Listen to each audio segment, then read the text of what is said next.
I don't think I was too harsh on the show, but I did sit down and watch the show again last night. Okay, and number one, I wanted to watch it with Elisa, so we watched that together. But also, I was sort of looking to see, how does this hit me the second time? Do I actually think it's good? Are some of the holes bad? Like, is it more distracting? It's always interesting to watch something like that for a second time. And I just got to tell you, I was sucked in. I think that first episode is phenomenal of Daredevil Born Again. And the action sequence and everything that happens at the beginning of the show is pretty brilliant. But then even the year gap and a lot of the building they do with the new crew and everything, the way that revolves around Fisk is really interesting. And ultimately, the conversation between Matt and Fisk at the end of episode 1, watching that again was incredible. Those guys are so dialed in that scene. And there's so much subtext to what's going on in that scene. And I always like to bring this point up because I think it's one of the things that's really missing from phase 4 and 5 of the MCU in general is subtext. This might seem like a weird concept, but I think one of the reasons that a lot of the subtext gets taken out of phase 4 and phase 5 is because there were too many moving parts and they had to cut a lot of stuff out and they had to add a lot of exposition to like explain some of the new content. And so the harder it was to execute on their exact plan and the less simple the character motivations in the world was, the harder it was to pull out subtext from the actors in the particular scenes. The beauty of having these characters in Wilson Fisk and in Matt Murdock and their history and their relationship and also these incredible actors, the beauty is we can sit back and have an incredible amount of subtext in a conversation, which I think is some of the juiciest, best parts of dialogue. You know, I, like many of you, kind of grew up on the classic Quentin Tarantino movies. And one of the things that Tarantino is a master of is dialogue.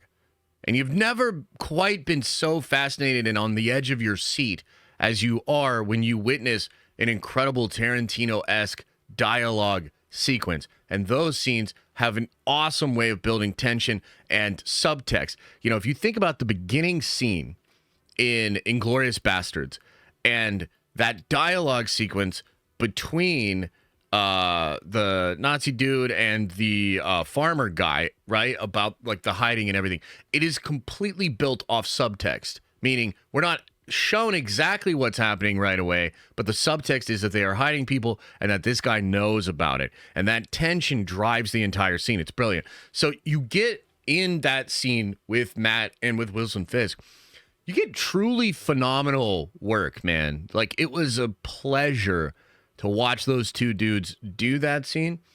And I think the thing that's really interesting about it is it bedrocks the entire season in this idea of these two men wanting to defy their nature. You know, they're trying to rise above their nature. That's something that Fisk says to him at the very end of that conversation. I love a man who rises above his nature. Good luck with that, Murdoch. And it's this like cold ass sort of acknowledgement, sort of tip of the hat that they're both actually doing that. They both have this nature. And the subtext of that conversation, just to totally spell it out there for you, the subtext of that conversation is that they both know they're not going to overcome their nature. It's almost like this dance, like circling around this thing that they both kind of know but don't want to acknowledge. And it's very powerful. It's a palpably enjoyable scene. So I watched it again, and I loved it, man. I think it's so strong, and you know, I think it's a really, really good start. Now here's a potential issue here, and something else I wanted to bring up.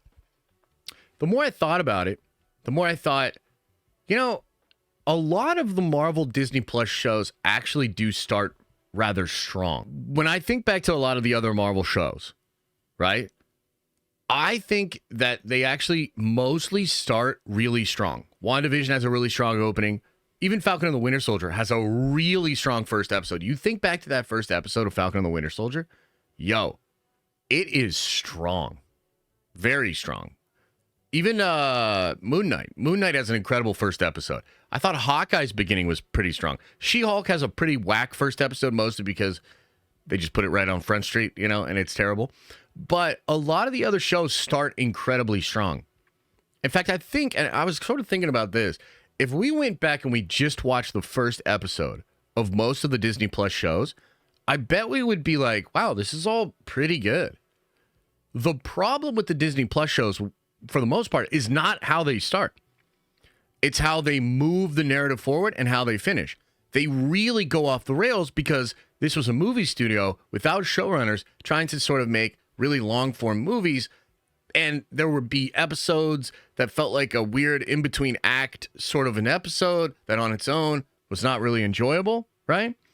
And I think they also just were trying to do too much. So the actual beginnings of these shows and some of the things that you would expect to be paid off as the story would continue, they don't feel fulfilling.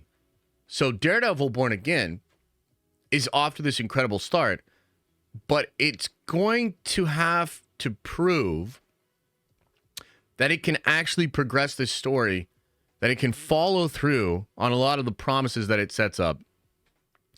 And if the payoffs to the setup and the sort of conversation that is the show continues to operate at this level and really do a good job closing it out, this might be one of the best shows they've ever made.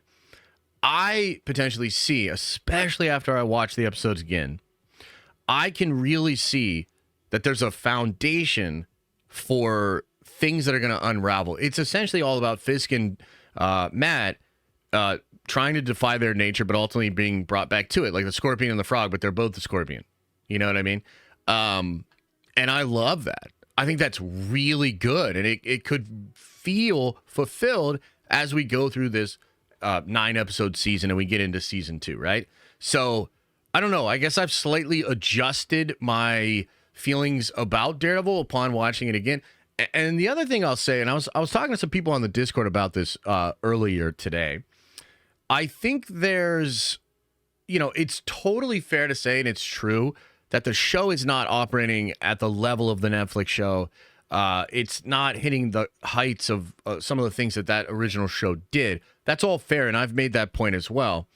But I also think it's important to mention that this show is really good, and I've come to sort of treat it as a new comic book run of Daredevil. You know, in comics, you'll have a creative team that's put on a book, and it's actually a big deal. Like, who is the creative team? What tone, what ideas are they going to bring to it? So we just got a new creative team announced for Batman. I'm actually not super familiar with the artist, but I know that Matt Fraction is the writer, and that's wild. Like, Matt Fraction has certain sensibilities and has done certain books in the past, and it's a weird fit for Batman, but it gets you thinking. It's kind of interesting, right? So in comics, you always have new interpretations, new teams that are coming in, and they always try to give us something new to the character. Now, with Daredevil specifically, and a lot of you in the hardcore Nerd Avengers community, you'll really appreciate this because we did a deep dive on Daredevil, and we've actually listened to panels where different creative teams are acknowledged, and they talk about what they brought to the table and what they were doing. Okay? So it's pretty cool that this thing that happens in comics. The way I'm approaching Born Again is that this is just the new creative team telling the story of Matt in this time period, which is obviously different. And it's kind of like, oh, bro, the origin story, that run was incredible, and it's going to be really hard to top that, and maybe they won't. But that doesn't mean I don't want to read the new run. Like, does that make sense? I'm still enjoying this run for what it is. And this last thing I want to say, I have this written in my notes, and I really wonder what you guys think of this. But something else became really clear to me as I was watching Born Again last night, and that's that I would literally rather watch a mid to high tier Daredevil show than a masterfully created Miss Marvel show. And I want to kind of repeat that point because I think this is actually something, at least for me, that's important to acknowledge. may be important for Marvel to understand as well. So what I mean is, like, we're sitting back, we're analyzing this Daredevil show, we're analyzing it against the other show, and of course the other show is a masterpiece, so it's coming up a little short. And maybe even for some people, they think the show is mid-tier. I've heard some people say, I don't like visually what's happening, the CGI was wonky, all this, that, second, and the third. I don't know how you feel about it. But the more I thought about it, and especially because I was excited to want to watch the show again and to enjoy it again. And I realized, like, dude, hey, maybe I'm just like an easy mark as like a comic book sweaty that likes the popular comic book characters.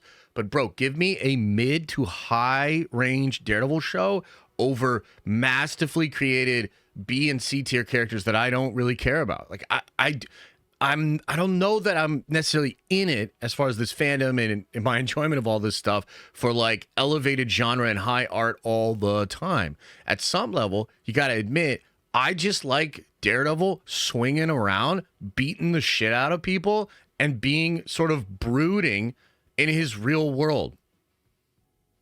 That's probably a formula that's just going to be appealing to me, and I'm down. Does that make sense? So I don't know that if you would call this necessarily an amendment on my original take of the show or whatnot, but more like, you know, I just want to update you how I'm feeling about it. It was cool to watch the show again. Very, very enjoyable experience. And as a Marvel fan, I'm glad this show is what we're currently going through. Like, this is going to be a good ride. And so I'm excited. And I just kind of wanted to amend my my thoughts on Daredevil Born Again. Thanks for watching. And if you like this clip, smash a like on the actual video and subscribe to this channel. That way more of these clips get into your feed. I've also linked the full episode below if you want to check out the entire thing, including the Q&A we do with fans. You can also watch this show live. We do it live Monday through Friday at 11 a.m. Eastern Time. And you can also find all of my content, including the videos I put on my main YouTube channel, on the podcast feed.